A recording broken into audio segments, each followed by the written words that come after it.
Hello दोस्तों, स्वागत है आप सबका इस वीडियो में।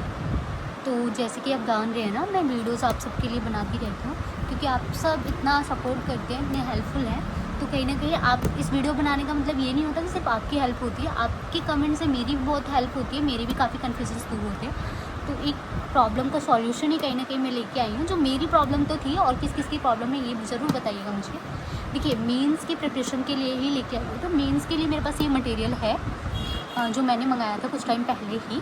तो मैं जिससे प्रैक्टिस करती हूँ, मैं अपनी मेंस की तैयारी कैसे करती हूँ, तो मैं वो शेयर करने वाली हूँ आप सबके साथ। तो जैसे कि आप सब देख रहे होगे, तो ये दृष्टि पब्लिकेशन का मेंस कैप्सूल सीरीज़ है। जैसे आप सब देख रहे होगे ना, ये पेपर 1 का है। तो पेपर 1 के जो सब्जेक्ट होते हैं तो वो इस बुकलेट में है। तो आइए देख लेते हैं।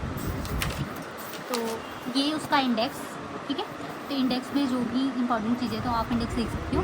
एंड देखिए, क्वेश्चन नंबर फर्स्ट है, प्राचीन भारत के विकास की दिशा में भौगोलिक कारकों की भूमिका को स्पष्ट कीजिए। तो उसका आंसर को ना किस तरीके से लिखना है, तो इसमें दिया हुआ है। तो 150 वर्ड्स में लिखना है, 10 मार्क्स का है।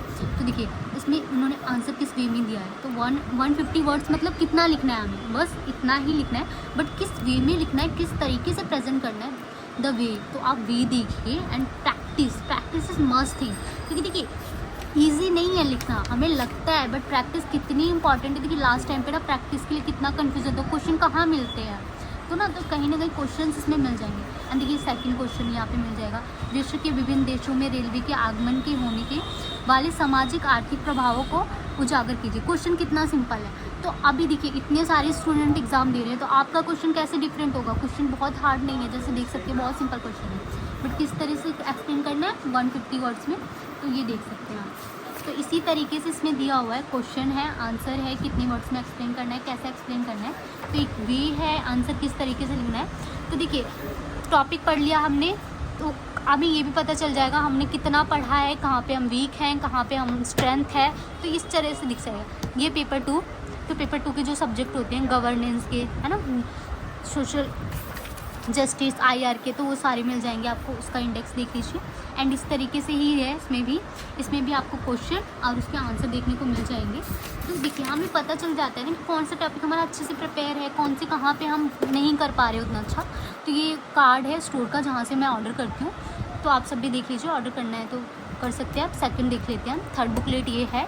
तो ये इसमें पेपर 3 का है, जो सब्जेक्ट्स होते हैं वो देख लीजिए आप, क्या होते हैं पेपर 3 के, ऑफकोर्स पता ही होंगे। तो ये उसका इंडेक्स है, इसमें भी उसी तरीके से है, क्वेश्चन है, उसके आंसर्स हैं। तो इसी तरीके से दिया हुआ है किस वे में करना है, कैसे प्रेजेंट करना है, कहाँ से टॉपिक्स हैं, कौन कौन से टॉपिक्स हैं। तो ये काफ़ी अच्छा, मतलब बहुत ज़्यादा अच्छा है, प्रैक्टिस के लिए बहुत अच्छा है। अपने टॉपिक्स को आप प्रिपेयर कर सकते हैं यहाँ पे।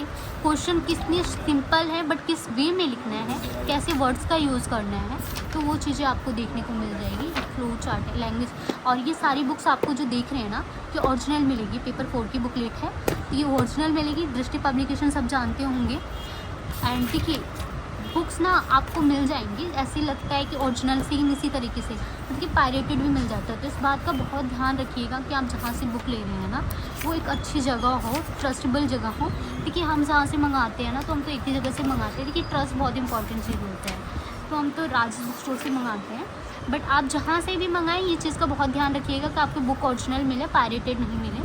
जैसे बेटी बचाओ बेटी पढ़ाओ योजना की उपलब्धियों को समालोचनात्मक मूल्यांकन कीजिए।